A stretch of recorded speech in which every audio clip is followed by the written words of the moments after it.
Hey, uh, this is my 100-mile review on the New Balance Rebel version 3.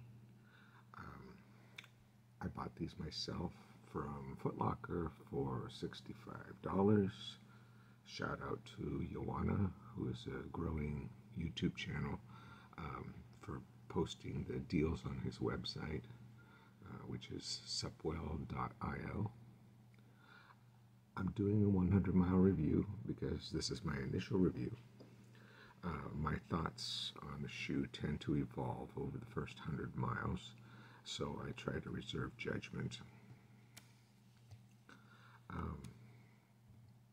These shoes, actually, the first one or two runs, I didn't care for them very much, and they've grown on me over time. So, let's start with the upper. It's some kind of an engineered mesh.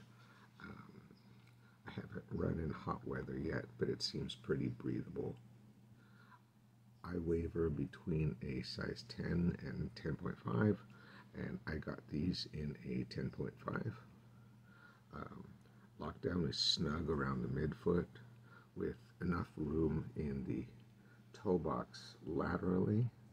However, it often feels like the roof is a little low on the toe box, so that's something to be aware of if you have a high volume foot. So it's just like not real high right here. I do feel considerable arch support, which is generally okay, but I think it might be a little bit tiring if I were wearing them all day. I did get some rubbing on one of my toes. It was actually on my left foot, sort of the bottom of the toe, during my first two runs, but I have not experienced it since then. The tongue is a little bit thin. It's sort of a neoprene material, doesn't really have any extra padding to protect from the laces. It is fully gusseted. If you can see it here, it's a little bit asymmetric, but it hasn't really bothered me on my runs. It's just like I feel like when I'm lacing it up, I want to try and straighten it out, but since it's a gusseted tongue, I can't really do that. The laces are flat and they lay down pretty nice. A little bit short though. It has a really solid heel counter. You can hear that. That's rock solid. And this elk heel design, the lockdown is really solid, which is good because it's not a particularly stable shoe. I think partially because it's very soft. The midsole, so the Running Warehouse, which I always go for them for my numbers because I know they measure things independently and they're all kind of standardized, whereas some companies report different, like their measurements based on different size shoes and stuff like that. But Running Warehouse lists them at 31 in the heel and 25 in the forefoot for a men's size 9 and 7.1 ounces, which is pretty light, and this is a very light shoe. The midsole is New Balance's old fuel cell midsole, which I believe is a supercritical TPU EVA blend. It's quite soft. You can see it does not take much, yeah? And extremely bouncy, which makes it a very fun shoe to run in. When I walk in them, they feel like they're gonna bottom out in the forefoot, but I haven't really felt that on my runs. However, I'm also barely 130 pounds, so experiences may vary. It is pretty flexible shoe, so you can see it's not stiff at all. It doesn't have much of a rocker, so it's a natural ride, but it doesn't really propel me forward. It's just kind of generally bouncy. The heel is slightly narrower than the Hyperion Max and the Noosa Tri 14, while the forefoot width is almost identical. However, the softer foam makes it feel narrower and less stable outsole. So let's see if I can show you the best I can. So it has like, like this little tiny stippling pattern under the ball of the foot. Well, the whole thing, but the part right here under the ball of the foot is kind of worn down. But as you can see, the basic traction pattern is all still intact, except right where I toe off, it's starting to show a little bit of wear. However, that's my highest wear area. Everything right in here always gets flat first. The outsole grip is fine on dry ground, but it's terrible on wet surfaces. I felt very unsteady on wet ground, especially running. I run with my dog, who is a very enthusiastic young Belgian Malinois, so he pulls quite hard, and I definitely would not recommend running in these on wet surfaces. I'm not confident that this will go more than about 300 miles before the actual traction pattern really wears flat in some of these areas. I'm also getting quite a bit of wear right here on the heel. I'm not a heel striker, but I do run in a hilly area, so I do heel strike when I'm going downhill, or if I have to stop abruptly because if my dog's pulling too much. The ride. The foam is soft and bouncy.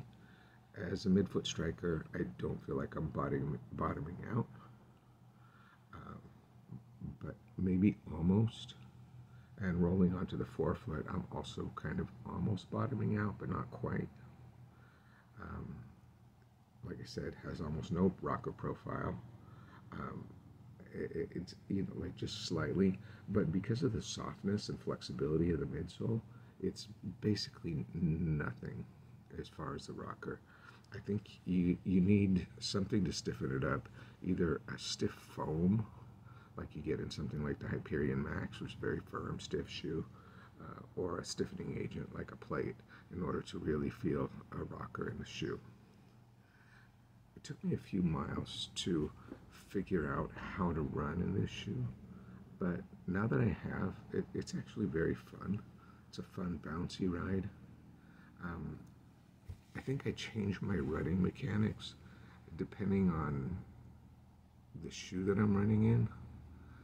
In something like the Deviate Nitro 2, I may come down with more force because it's somewhat of a heavier shoe with more protection underneath.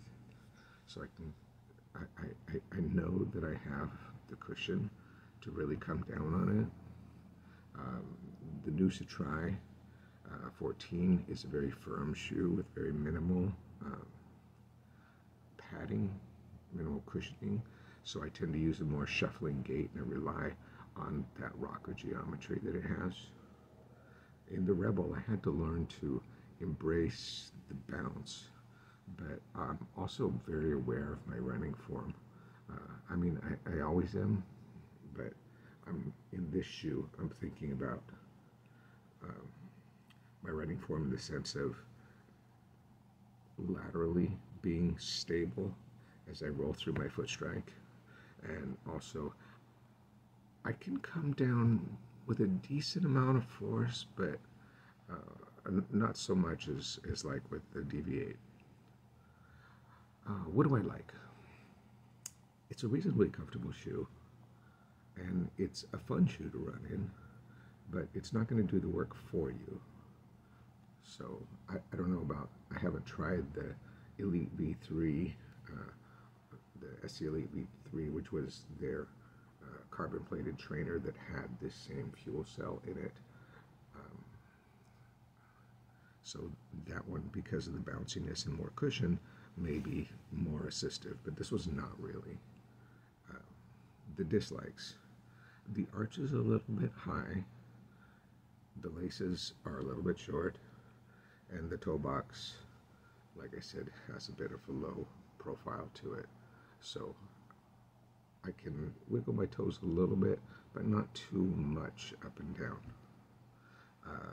The traction on wet surfaces really is a serious weakness. And I'm not sure about the durability. I don't think this is going to be a 500-mile shoe, which I really like to have my shoes go 500 plus. Alternatives. This is a lightweight daily trainer, so other lightweight daily trainers that come in the 7 to 8 ounce range would include things like the Hoka Mach 6, the Adidas Adios, the Hyperion Max, the Asics Noosa Tri, and the Topo Cycle 2. The Asics Evo Ride Speed also recently came out, and that one is basically the same shoe with pretty much the identical geometry to the Noosa Tri, but it's built with the FF Blast, not the Blast Plus, but the FF Blast, which is like what they had on the Nova Blast 2 and 1. But otherwise it's basically identical as far as the geometry to the Noosa. These are all non-plated shoes. Of course, the Rebel V4. The Rebel V4 recently dropped, and that one seems to be more stable with a better outsole. They have changed the fuel cell completely though, and I've heard conflicting reports about whether it's as bouncy as the V3. That one is it's a PIBA EVA blend. Would I wear them to work? I'm hesitant. They'd be perfectly comfortable for running errands, that kind of thing, but I feel like the high arch might be tiring being on my feet for 12 hours and having that pressure there. Also, I do feel like the forefoot bottoms out a little bit when I'm walking, even though I don't feel on the run, and so in the hospital the floors are very, very hard, and so that might be an issue as well. Would I buy them again? Probably not. It's a very fun shoe, but I think feel like I might want to trend towards something with a little more protection underfoot. I really like the feel of the fuel cell foam, but I wish there was a little bit more of it. I'm constantly analyzing my shoes as I run in them, so my thoughts about what I want in a shoe are evolving. I did recently see a review on the Hoka Mach 6 that suggested that the feel of the foam was kind of similar to this old fuel cell. So, and that one has somewhat higher stack, so if you like that kind of thing, that might be a consideration as well. Anyway, thanks for watching. I hope I've helped if you're considering buying the Rebel V3. There's still some very good deals on this shoe. If you liked the video, please give it a thumbs up and comment with any questions, thoughts, or suggestions.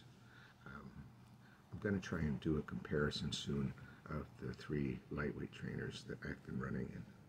Okay, thank you.